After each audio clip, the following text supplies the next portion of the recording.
Olá, para você que acompanha Isto É, estamos no ar com mais um Isto É Entrevista. Seja muito bem-vindo, seja muito bem-vinda. Eu sou o João Vitor Revedilho e no episódio de hoje nós vamos falar sobre a situação de um dos maiores partidos do Brasil, PSDB. Vai fundir, vai se incorporar ou vai se manter vivo da forma que está atualmente? Claro, nos últimos anos o PSDB passou por diversas dificuldades, enfraquecido na Câmara dos Deputados, no Congresso, mas ali com uma tentativa da direção nacional de fortalecer o partido nos próximos anos. Uma das opções colocadas foi a possibilidade de se unir a um outro partido. Atualmente, negociações estão em andamento com o PSD, do presidente Gilberto Kassab, e também com o MDB, que é comandado pelo deputado federal Baleia Rossi. Só que outros partidos também ali nos bastidores estão tentando atravessar as negociações e, quem sabe, iniciar um acordo com os tucanos. Para conversar com a gente sobre isso, nós convidamos o presidente nacional da Legenda, o ex-governador de Goiás e também ex-deputado Marconi Perillo. Muito obrigado, presidente, por ter aceitado o nosso convite. Seja bem-vindo ao Isto É Entrevista. Obrigado, João Vitor. Obrigado a Isto É pelo convite. Uma alegria falar com todos os espectadores, internautas, enfim, todos os que estão nos assistindo agora. Alegria. Presidente, queria começar conversando com o senhor. Qual é o futuro do PSDB agora? Como eu disse aqui na abertura, tem negociações em andamento para fusão, incorporação, só que o senhor disse há pouco tempo atrás que essas possibilidades estão descartadas, que o PSDB vai se manter vivo. Hoje, essa vai ser a realidade? O PSDB vai se manter como um partido independente ou ainda há negociações em andamento para a fusão ou incorporação? Bom, o primeiro ponto que coloco, João Vitor, é que o PSDB não é um partido qualquer. Não é qualquer partido. Eu já estou filiado ao PSDB há 30 anos, desde 95. E tenho pelo PSDB muito mais do que amor, mas compromisso. Compromisso ideológico, compromisso programático, compromisso de vida. Eu vi esse partido mudar o Brasil. Não apenas no tempo em que eu fui governador, senador, mas desde o começo do Plano Real, desde a fundação do PSDB, que o compromisso do PSDB tem sido a favor do Brasil. Mudanças, reformas sociais, econômicas, políticas que ajudaram a dar um outro formato a esse país. Então, o PSDB não está à venda, o PSDB é um partido que tem uma história que se confunde com essa história recente do Brasil, nas reformas, nas mudanças, na área social. E o PSDB já está na sua terceira geração de líderes. A primeira geração dos tucanos ocorreu com Montoro, Covas, Fernando Henrique, Zé Serra, Tasso Gereissati, Pimenta da Veiga, Zé Richa. A segunda geração foi de governadores que vieram depois. Aécio, eu e muitos outros Beto governadores. Richa. Geraldo Alckmin, que é um pouco da primeira geração, Beto Richa, enfim, muitos dos que vieram depois e que governaram. Nós governamos 18 estados. E hoje a gente tem uma terceira geração de prefeitos e governadores jovens, de parlamentares novos também. Nós temos 3 excelentes governadores, governadora Raquel, de Pernambuco, governador Eduardo Leite, do Rio Grande do Sul, e o governador Eduardo Riedel, de Mato Grosso do Sul. Da segunda geração também tem o Azambuja, que foi prefeito e depois governador do estado de Mato Grosso do Sul. Enfim, a gente tem uma pleiade de homens, mulheres, que ao longo do tempo deram uma enorme contribuição aos seus estados, aos seus municípios e ao país. Portanto, não é fácil falar em fim do PSDB, em fusão, incorporação, ou até mesmo em ampliação da federação. Eu disse na semana passada e vou continuar insistindo nisso. O PSDB vai continuar. Vai continuar porque ele é importante para o Brasil. Sobretudo agora em que começa a haver uma fadiga, começa a haver um cansaço em relação a essa radicalização de extrema esquerda com extrema direita, cujos resultados não chegam para a população. Então, eu não vou ficar falando em fusão, incorporação, tampouco vou ficar falando, vou me negar a conversar, a dialogar.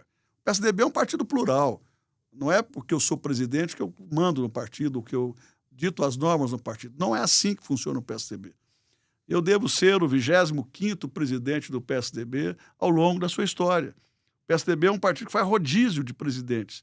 E tivemos excelentes presidentes na geração passada, na segunda geração, e hoje a gente procura, com uma executiva qualificada, com bancadas qualificadas, com governadores qualificados, contribuir com o país. Então, essa questão de fusão e incorporação vai continuar sendo tratada. Mas eu, particularmente, vou continuar defendendo a continuidade do PSDB com seu programa a favor do Brasil, com candidato à presidência pelo PSDB, com candidatos aos governos estaduais, ao Senado e às câmaras, e à Câmara e às assembleias. Então, eu diria que essa discussão sobre incorporação, fusão, é uma discussão que vai continuar ocorrendo no partido, até porque é um partido que tem muita liderança, há uma preocupação quanto à segurança do partido por conta de fundo eleitoral, tempo de televisão, mas, como presidente, eu vou continuar defendendo a integridade desse partido que foi e tem uma importância muito grande para o futuro do país. O senhor falou um ponto que eu achei bem interessante. O PSDB não está à venda. Eu até anotei aqui que é uma frase forte. Queria saber do senhor se em algum momento, algum trato da negociação chegou a incomodar o senhor ou a cúpula do PSDB e o que incomodou? Não, de forma alguma. E quando eu digo não está à venda, é uma força de expressão. Ou seja, nós não estamos no balcão para qualquer tipo de negociação. Aliás, se nós chegamos às dificuldades que enfrentamos hoje com uma bancada pequena na Câmara, agora a gente conseguiu mais 2 senadores e já somos uma bancada com liderança no Senado, 3 bons senadores, é porque o PSDB sempre se negou a fazer o que muitos outros partidos fazem. Nós não somos um partido de balcão de negócios. Nós não somos um partido pendular, que ora pende para um lado, ora para o outro, ora para a esquerda, ora para a direita. Nós temos compromissos ideológicos com as nossas ideias e com o nosso programa. E aí a gente paga um preço. Os partidos que não têm esse tipo de compromisso programático, eles sempre têm ministérios, eles sempre têm emendas mais do que os outros, e com isso eles vão se agigantando, vão crescendo, e nós que somos coerentes, pagamos pela nossa coerência, pagamos pela nossa lealdade aos nossos valores, aos nossos princípios. E é por isso que agora, com o advento da cláusula de barreira defendida e proposta por nós, tucanos, é preciso rever o caminho a ser percorrido sob pena de sermos extintos. Eu acho que é ruim para o debate político no Brasil, para o debate de ideias, que um partido como o nosso passe por essa dificuldade e não consiga dar a volta por cima. E é o que nós estamos fazendo. Nas eleições municipais, nós conseguimos eleger 274 prefeitos, bem mais do que o PT, que tem o governo federal. As pessoas, às vezes, não colocam isso. Muitos articulistas não falam disso, mas a verdade é que o PSDB conseguiu eleger mais prefeitos do que o PT e eleger mais prefeitos do que muitos outros partidos.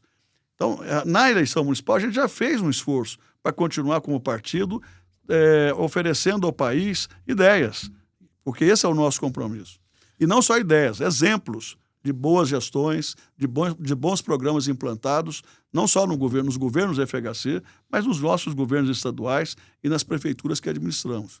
Eu citei aqui que há negociações em andamento com o MDB e o PSD por enquanto, mas nos bastidores tem outros 2 ou 3 partidos também que estão, pelo menos, conversando. Eu queria saber como é que está atualmente a fase de negociação com esses partidos. Há uma possibilidade dessa decisão ser tomada já nas próximas semanas, até no próximo mês de março.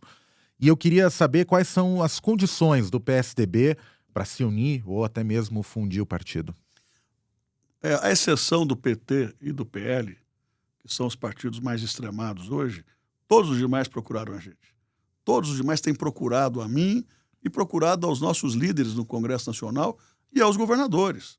Tem procurado também os nossos ex-presidentes, os nossos ex-governadores. Temos lideranças muito importantes que são procuradas todos os dias. Não é só o presidente.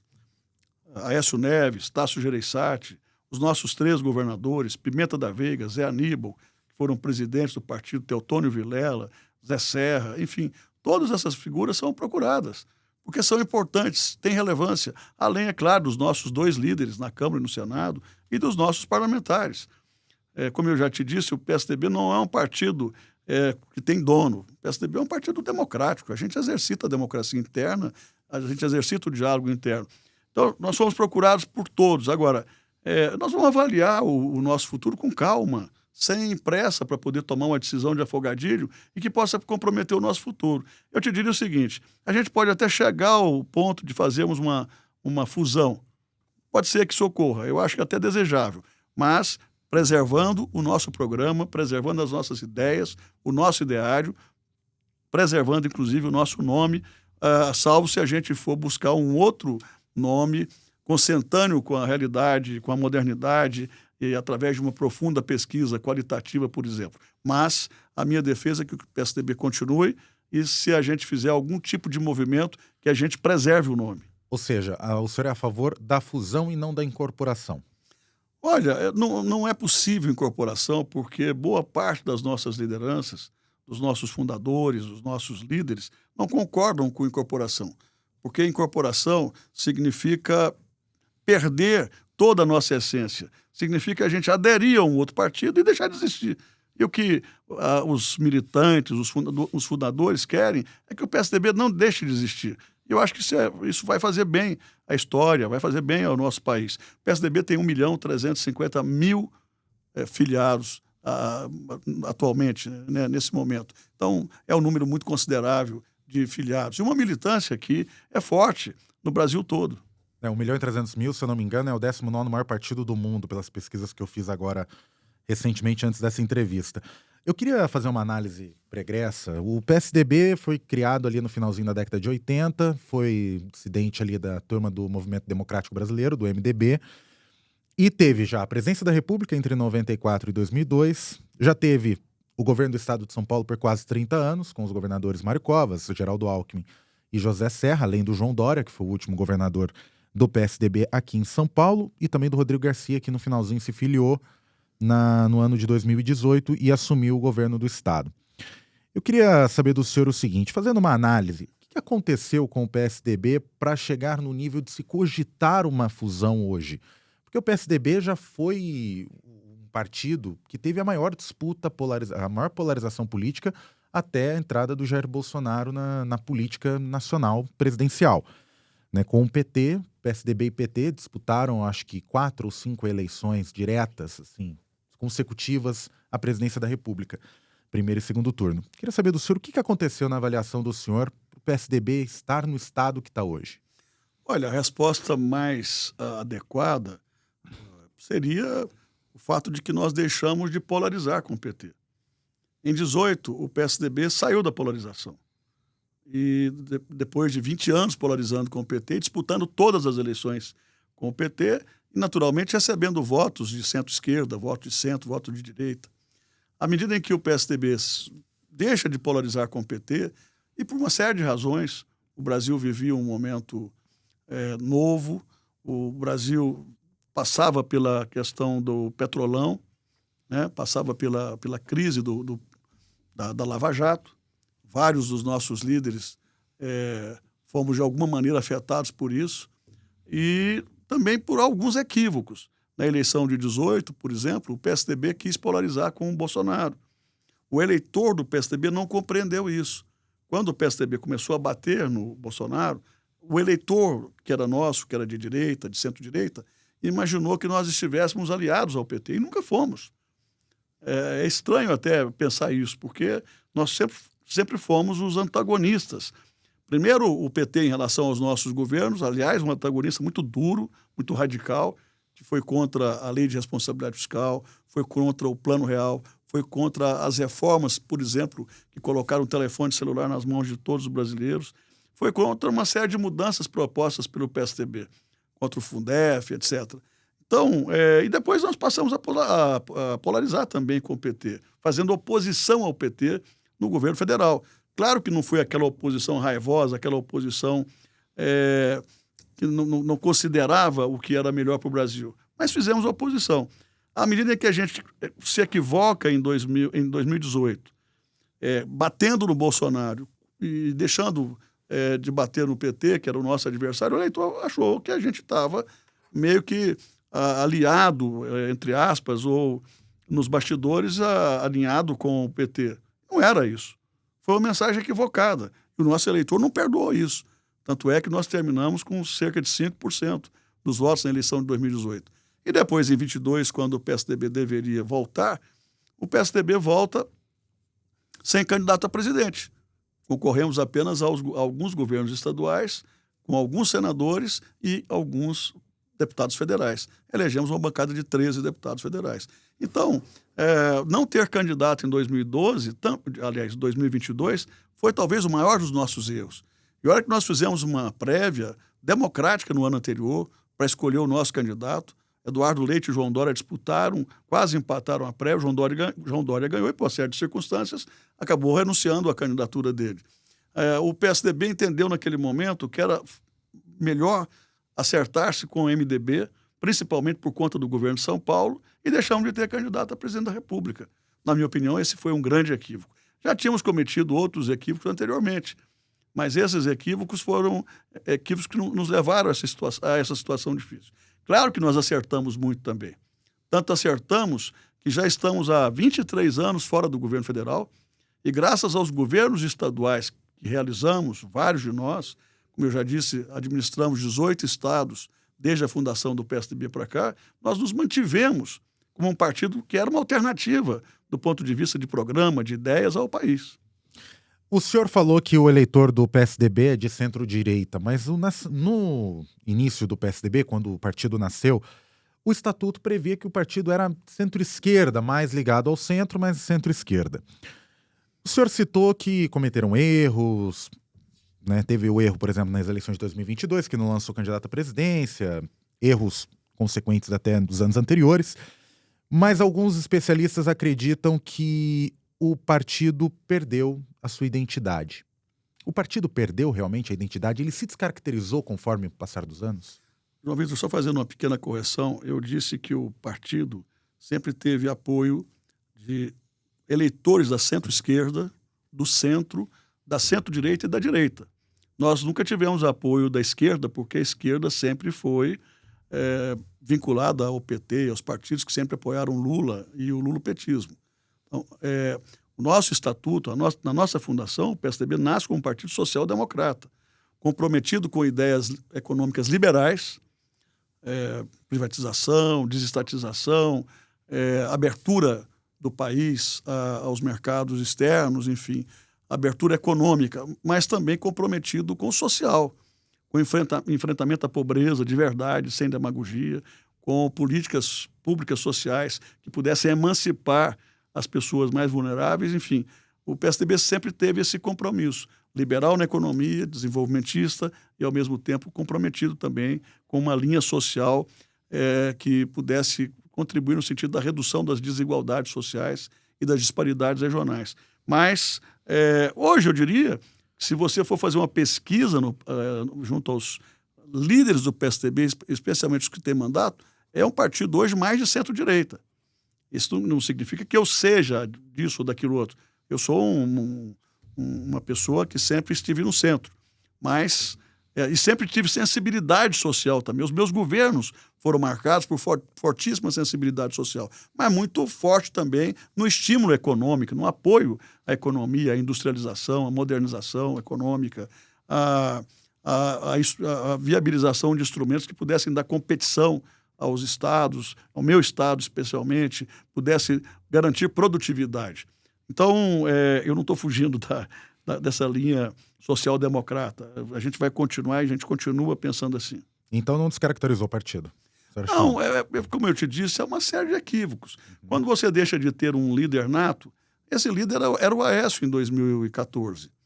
O Aécio quase ganhou as eleições. E eu te digo, e digo a todos os que estão assistindo ou lendo essa entrevista, ou que vão ler essa entrevista, que o Aécio faria um grande governo. O Aécio tinha convidado o Armínio Fraga para ser o ministro da Fazenda, e o Armínio Fraga tinha convidado todo um time de excelentes economistas, que, segundo o Armínio me disse recentemente, eles iam todos deixar suas atividades por 4 anos para ajudar o Brasil, a dar um choque no Brasil, para que o Brasil pudesse, durante um certo tempo, fazer as reformas todas que fossem necessárias, e que depois de 2 anos voltaria a crescer fortemente e sustentavelmente. O Aécio, por exemplo, ia colocar o Fernando Henrique Cardoso como ministro de Relações Exteriores.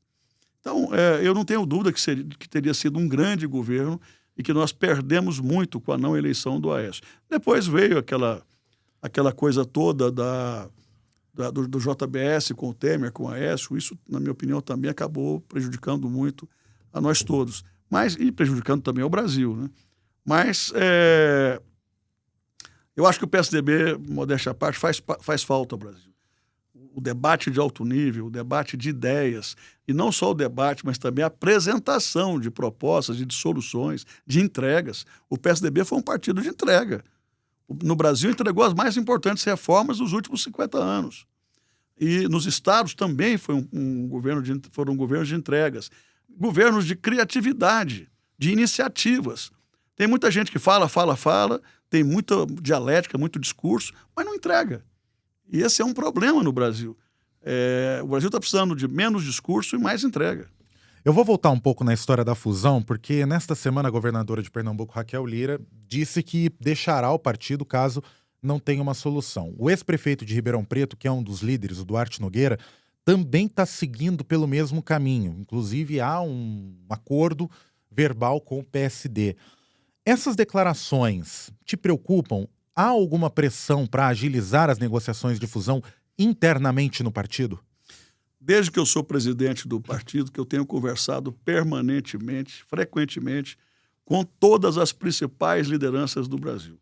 Para você ter uma ideia, no mês de novembro, eu peguei um avião aqui em São Paulo, fui a Ribeirão Preto para uma reunião com o prefeito Duarte Nogueira, que é o presidente da nossa federação, PSDB Cidadania, juntamente com o time dele, a equipe de auxiliares mais próximos. Conversamos muito e eu fui até ele pedir para que ele esperasse, para que a gente pudesse chegar a um denominador comum coletivamente e não individualmente, né? Onde cada um pudesse cuidar dos seus interesses pessoais. Também tenho conversado muito com cada governador. A governadora Raquel tem sido muito correta comigo. Ela já gostaria de ter saído ou procurado um outro caminho, especialmente mais próximo ao governo do Lula, há mais tempo. Eu tenho pedido a ela paciência, um pouco de tempo, para que a gente possa tentar encontrar um caminho coletivo. Eu tenho muito respeito por ela. A Raquel faz um grande governo em Pernambuco. Agora, nós também não vamos atrapalhar o caminho dela, o projeto dela, que é um projeto importante, certamente, para Pernambuco. E isso tem ficado claro. Eu fiz várias reuniões com ela e os outros 2 governadores, sempre afirmando o seguinte: o PSDB é um partido que tem história, é um partido que tem legado, é um partido que tem entrega, é um partido que tem credibilidade, apesar de muitos acharem que a gente diminuiu, e diminuímos mesmo, acharem que nós não temos mais a relevância que deveríamos ter, mas é um partido que contribuiu e contribui muito com o país. Todos os partidos dos quais o PSDB conversa, MDB, PSD e os outros, a grande maioria deles fazem parte da base aliada do Lula. O senhor mesmo citou que a governadora de Pernambuco, Raquel Lira, é uma das que defendem o caminho, até do próprio PSDB, mais alinhado ao presidente da República. Essa movimentação, já que o PSDB rivalizou tanto, historicamente, com o PT, com Lula, com Dilma, Lula por 4 eleições, Dilma por 2 eleições, enfraquece a sobrevivência do partido? Prejudica a sobrevivência da legenda? Olha, a governadora Raquel vive num estado que ao longo do tempo foi petista, lulopetista, é o estado de origem do presidente Lula, e eu sempre disse a ela que ela tem todo o nosso respaldo para se comportar politicamente como ela achar melhor. Ela tem essa liberdade. Agora, o PSDB é um partido que no seu DNA está uma contradição muito grande em relação ao PT, ao lulopetismo. Nós somos diferentes. Eles foram oposição e fizeram uma oposição muito raivosa, muito dura em relação a nós, no nosso tempo, e nós sempre fizemos oposição, só que eu acho que a nossa oposição foi uma oposição muito mais consequente, muito mais no nível do debate de ideias, colocando aquilo que a gente acha que é melhor para o país, e nunca, inclusive, atrapalhando projetos que foram considerados bons para o país. Agora, há uma diferença entre a vivência, o fato da governadora dirigir um estado que é o berço do Lula, e também com as circunstâncias e as características de Pernambuco, com relação à nossa posição. A posição do PSDB é uma posição coerente com a nossa história. Nós sempre fomos antagonistas em relação ao PT e vice-versa. E não seria diferente agora. Desde que eu assumi a presidência do partido, há pouco mais de 1 ano atrás, que eu deixei claro, eu e o conjunto do partido, quase que todo o conjunto do partido, à exceção a Raquel, a governadora Raquel, nos colocamos na oposição. Nesse período, eu escrevi mais de 100 artigos, mais de 100 mensagens, colocando equívocos do governo do PT, e agora eles estão ficando evidenciados na prática. Tudo aquilo que a gente falava um ano atrás, todas aquelas críticas construtivas que fizemos, todos aqueles chamamentos à atenção que fizemos, agora se revelam mais do que corretos, porque o governo derrapou feio na questão da condução econômica, na questão fiscal e em uma série de outras tomadas de decisões que não foram feitas. E hoje o país caminha para ter uma inflação alta, o país caminha para ter uma desconexão econômica que a gente não via há muito tempo, desde o segundo governo da Dilma. Então, todas aquelas advertências, todas aquelas críticas que fizemos, e repito, não foram críticas abaixo da cintura, não foram críticas destrutivas, mas todos aqueles alertas que fizemos estão se verificando agora, a ponto de o governo ter uma reprovação altíssima, a maior de todas desde que o Lula é presidente da República, desde que o PT chegou à presidência. Voltando aqui, a gente citou no começo da entrevista a situação do estado de São Paulo. O PSDB governou o estado por quase 30 anos. Covas, Alckmin, Serra, Dória. Alckmin, inclusive, em 4 oportunidades, né? Ele sucedeu o Mário Covas e ganhou algumas eleições também para governar o estado. Só que o PSDB ainda continua forte no estado. Hoje tem 12 parlamentares junto com a Federação Cidadania na Assembleia Legislativa de São Paulo. E a Assembleia, no próximo dia 15 de março, começa a disputa interna para saber quem que vai ser o sucessor. Já tem o presidente André do Prado, mas as outras cadeiras respeitando o critério de proporcionalidade. Eu queria saber do senhor o seguinte, na verdade tem 9, né? O PSDB ele tem 9 parlamentares na Assembleia Legislativa, só uma pequena correção aqui. Com Cidadania, que deve ter 12. Com Cidadania tem 12, 9 são do Porque PSDB. é a federação. Exato. Mas internamente, as negociações estão sendo tratadas como se o PSDB não existisse e todos os membros do partido já estão saindo aos poucos. Esse tipo de negociação incomoda o senhor, como se o PSDB não existisse? Isso não ajuda a colocar o PSDB em descrédito na Alesp? Olha, vai cair do cavalo quem estiver pensando assim. Isso não me incomoda nem um pouquinho, porque o PSDB não vai deixar de existir, tampouco vai deixar de existir no dia 12 de março. Então, a bancada do PSDB continuará forte, continuará majoritária, junto com o Cidadania, e certamente vai ter os espaços que merece. Eu afasto qualquer possibilidade de que o PSDB possa ser, os parlamentares da bancada do PSDB possam ser prejudicados na eleição da Alesp. Não há nenhuma chance de que isso venha acontecer. O senhor citou aqui a falta de liderança hoje, talvez uma liderança mais forte do partido. O senhor citou a Aécio Neves em 2014, que era uma grande liderança, tinha o Alckmin aqui em São Paulo, o Serra também, mas hoje realmente tem uma falha. Talvez o maior líder do partido, o maior nome do expoente do PSDB, é o governador do Rio Grande do Sul, Eduardo Leite. O senhor acredita que há realmente a falta de líderes no partido, fora o Eduardo Leite? Quem são esses líderes que poderiam assumir esse protagonismo para fazer com que um partido sobreviva sem a negociação de fusão? E eu queria saber do senhor também, há uma falta de líderes políticos na política geral? A gente vê uma divisão entre Bolsonaro e Lula, não tem substituto para o Lula, e para o Bolsonaro também colocam 200 substitutos para a eleição de 2026. Há uma falta de liderança política, como se tinha na década de 80, na década de 90? No geral, e aí falando de todos os partidos, eu diria que há um déficit de lideranças políticas novas grande, em todos os espectros, né? Não é só dentro do PSDB. No PSDB, eu já disse anteriormente, nós temos essa terceira geração de governadores, que é excelente.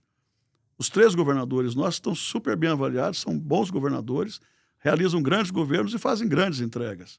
A nossa aposta em 2022, depois da desistência do João Dória, era o governador Eduardo Leite, a minha particularmente. Infelizmente, pelas circunstâncias da época, sobretudo pela necessidade de acerto com o MDB em São Paulo, Eduardo Leite acabou não sendo candidato a presidente, se candidatou ao governo do Rio Grande do Sul e pela primeira vez um governador foi reeleito naquele estado.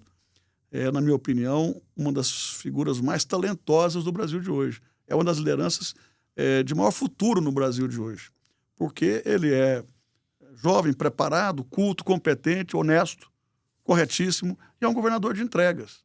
Eu continuo apostando minhas fichas fortemente no meu partido, na candidatura do Eduardo Leite. Agora, eu vou citar um exemplo de liderança da terceira geração tucana. Vou citar um apenas aqui em São Paulo, que é o Paulo Serra. O prefeito Paulo Serra foi 2 vezes prefeito de Santo André, foi reeleito com quase 80%, fez o sucessor agora em Santo André com quase 70% dos votos no primeiro turno e saiu da prefeitura com quase 90% de aprovação.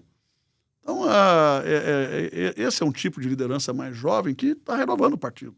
Considerando a fusão que foi colocada até pouco tempo atrás e a incorporação também, alguns partidos que estavam em negociação com o senhor internamente citaram para a nossa reportagem que uma das condições colocadas foi a inclusão do Eduardo Leite como candidato à presidência em 2026, um candidato de terceira via.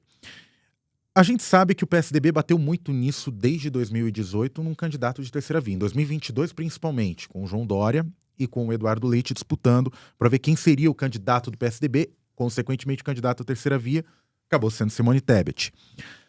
Para além da sobrevivência do partido e nessa polarização de Lula e Bolsonaro que está cada vez mais forte, o senhor acredita numa viabilidade de candidatura de terceira via? E se caso o Eduardo Leite for colocado de lado pelo partido que vai se incorporar ou se fundir o PSDB, caso isso aconteça, qual é o nome mais forte hoje do campo da terceira via na visão do senhor? Olha, eu não vou falar de outros partidos. Eu vou falar do nosso partido, o PSDB. Nós não queremos que o Eduardo Leite seja a terceira via. Nós queremos que o Eduardo Leite seja a primeira via. E olha, vendo o cenário brasileiro atual, a gente já tem uma inelegibilidade do Bolsonaro, que já foi definida pelo TSE. Eu não creio que o Lula vai ser candidato a presidente.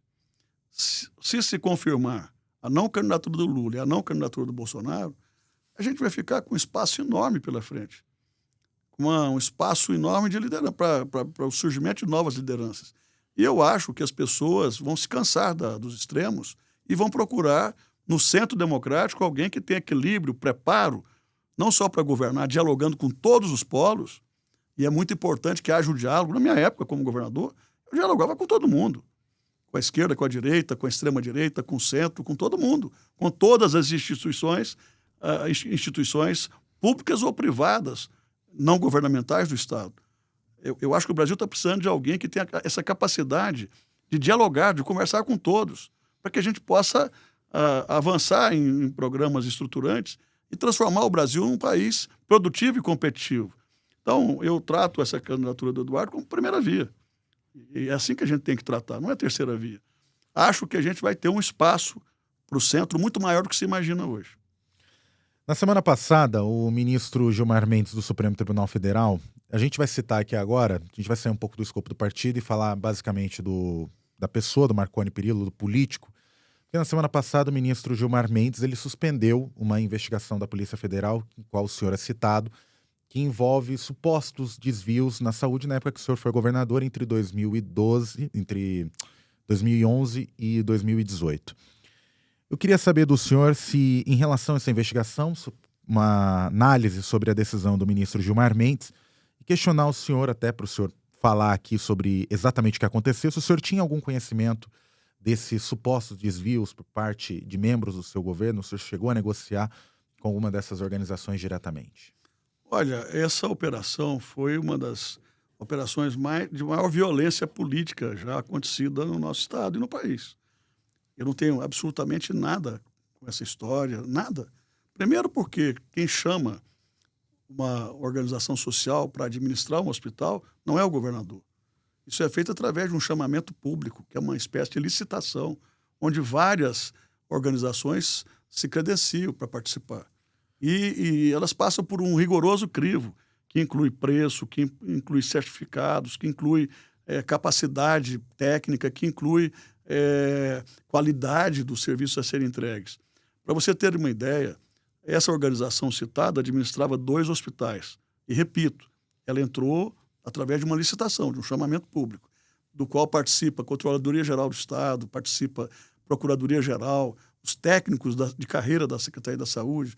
Essa organização recebeu para administrar 2 grandes hospitais durante 8 anos para pagar os funcionários, para pagar os medicamentos, para pagar a lavanderia, serviço de UTI, tomógrafo, ressonância, etc. Tudo que tem num grande hospital, ela recebeu cerca de 900 milhões por 8 anos para pagar todos os meses, todos os funcionários administrativos, médicos. O atual governo de Goiás contratou uma OS agora para administrar apenas um desses 2 hospitais por 1 bilhão 850. Ou seja, mais do que o dobro. Eu não vou questionar se vão fazer coisa errada ou não. Eu só estou dizendo que no meu período a gente pagou menos da metade do que o governo está pagando hoje. E o que eu tenho a dizer é o seguinte: se a OS cometeu algum erro, que pague. E essa suspensão ela se dá apenas em relação à questão do foro. Ela vai ser feita. O que eu posso garantir a todos é que não há a menor possibilidade de encontrarem, nem nessa e nem em qualquer uma outra, qualquer vírgula de indício de irregularidade praticada por mim ou por pessoas que tinham a minha confiança no governo. Porque não existiu. Os nossos hospitais, todos os que eu construí, que foram mais de 15 hospitais grandes, todos foram administrados por organizações sociais. Os antigos também foram transferidos a organizações sociais para que funcionassem melhor. E sabe o que aconteceu? Nós conseguimos que os nossos hospitais públicos fossem melhores do que os hospitais privados. Nós conseguimos, da Organização Nacional de Acreditação, que é a ONA, que os nossos hospitais fossem certificados com ONA 1, 2 e 3. Vários eram ONA 3. E o ONA certifica a qualidade, a entrega do serviço. Antes de tudo, eu sou uma pessoa que sempre trabalhei de forma humanitária, sempre fui um humanista. Um governante tem que se preocupar com aquilo que é mais sagrado para o ser humano, que é a saúde, que é a educação, que é a entrega, na área social principalmente. Algumas pessoas dizem que são profissionais de saúde, ou que isso ou aquilo outro, mas não entregam. É só fazer uma comparação de como é que era a entrega do serviço de saúde quando eu era governador e hoje. O que fizeram lá, incluindo o meu nome nessa operação, foi um ato de covardia política, de violência política, sem tamanho, e principalmente de abuso de autoridade. Isso tem que acabar no país. Eu vou representar contra o procurador, que já persegue os meus governos desde 2016, sempre tentando me tirar do páreo, me derrotar, me tirar através desses artifícios de violência política, de violência, inclusive, de abuso de autoridade. Não dá para a gente aceitar que o Brasil que a gente quer, que um Brasil que a gente sonha democrático, justo, possa permitir esse tipo de coisa. Você não gosta do adversário, você tem um adversário como inimigo, e aí por uma injunção política, com a amizade que você tem, cooptando a autoridade de outros poderes, você acaba prejudicando o seu adversário. Isso não é jogar limpo. Eu tenho toda a tranquilidade para debater esse assunto em quaisquer foro, principalmente na justiça. Eu tenho certeza que justiça será feita. Aliás, já começou a ser feita. Para a gente encerrar as eleições de 2026, o senhor está cotado para o governo do Estado, vai enfrentar o indicado do seu principal adversário político, que é o governador atual, o Ronaldo Caiado, que é pré-candidato à presidência da República. Queria saber do senhor, o senhor disse que Lula não deve ser candidato, abre a porta, talvez para o PSDB se reerguer de alguma forma. E no seu estado, qual é a expectativa do senhor, já que, se caso de fusão, em caso de incorporação, o caso da manutenção do PSDB, vai ter que mexer as peças nos locais, não só em Goiás, em Minas Gerais também, Ceará, em vários outros estados. Qual a expectativa do senhor ali para o governo do estado de Goiás, já que o senhor vai enfrentar um adversário que tem a máquina pública hoje? Não é só a máquina pública, Vitor. Ele é um governante extremamente autoritário, que usa o poder de polícia para afugentar os adversários, para colocar medo, pavor nos adversários, coloca toda a máquina do Estado para perseguir adversários. Não é uma situação comum. Nós que somos adversários em Goiás não somos tratados como adversários, somos tratados como inimigos. Quem entra no caminho do governador Caiado se torna... E isso não é de hoje, desde o século XIX, quando alguns membros da família dele estavam no poder, que era aquele poder do coronelismo, com muita truculência, muita arrogância, principalmente contra os mais humildes. Eu diria a você o seguinte, está muito longe, eu não tenho projeto pessoal, não há nada decidido em relação ao ano que vem. O que eu posso te garantir é que esse tipo de postura covarde, esse tipo de postura arrogante, autoritária, truculenta, não vai ficar sem oposição em Goiás. A oposição é salutar para a democracia, para as liberdades, para o contraditório, inclusive para o futuro do Estado. É preciso que hajam ideias diferentes. E isso vai ter. Por mais que ele tente afugentar, cooptar seus antigos adversários, o governo não vai ficar sem um candidato de oposição que possa colocar as coisas no lugar ou tentar recolocar as coisas no lugar, colocando suas opiniões. Um Estado, um país não podem ser governados apenas com a opinião de quem acha que é o dono. É preciso ter o outro lado, né? É preciso ter o contraditório. E isso não vai faltar lá em Goiás. Marconi Perillo, presidente nacional do PSDB, ex-governador de Goiás, participou aqui do Isto É Entrevista. Quero muito agradecer, presidente, pela sua participação. Seja muito bem-vindo novamente ao Isto É. Muito obrigado. Alegria estar aqui com você. Para você que nos acompanhou até aqui, muito obrigado pela sua audiência. Outras informações do Brasil e do mundo, você acompanha em istoé.com.br. Eu espero você no próximo episódio do Isto É Entrevista. Até lá!